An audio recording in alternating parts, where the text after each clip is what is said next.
Hormatly prezidentimizin alyp barýan bilim özgörtmeleriniň çäklerine ýaşlaryň halkara ders bäsleşiklerine gatnaşmaklary üçin mümkinçilikler döredilýär. Ýakynda Indoneziýa Respublikasynyň Bali welaýatynyň Denpasar şäherine 6-njy halkara ilm we oýlap tapyş taslama bäsleşigi geçirildi. Bu bäsleşige jemi 23 döwletden 338 sany zihinli okuwçylaryň topary gatnaşdy.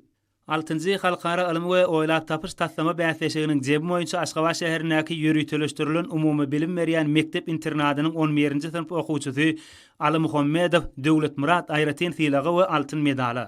Muratliw Kerim Merdi, Ödem Muradow Rahmanberdi altyn medallary, Mergenov Ogulhan we Orhan Nefesow Muhammed Quly kümüş medallary.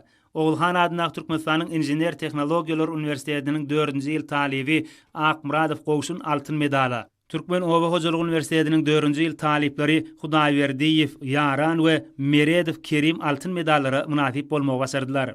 Şeýle-de Birleşen Arap Emirlikleriniň Dubai şäherine Memorial 2024 bütün dünýä zihin sportlary olimpiadasy geçirildi.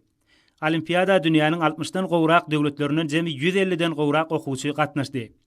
Türkmenistanyň jemi 17 sany mektep okuwçysy bu bütün dünýä ýarşyna ilkinji gelek gatnaşdylar. Şunno Flash Andan marafonuny Lewap welaýatynyň Türkmenawa şäheriniň ýürütülüşdirilen 41-nji orta mektebiniň 5-nji sinf okuwçysy Nurgelliýew Mekan altyn medali.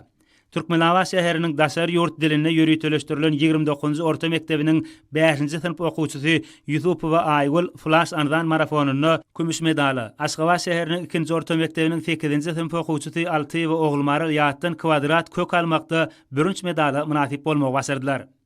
Mektep okuwçylarynyň bu awraýly halkara bäsleşiklerine baýrakly orunlara munasip bolmaklary hormatly prezidentimiziň ýaş nesil hakyndaky tagallalarynyň üstünlikleri beslenýändiginiň aýdyn suwtnamasydyr.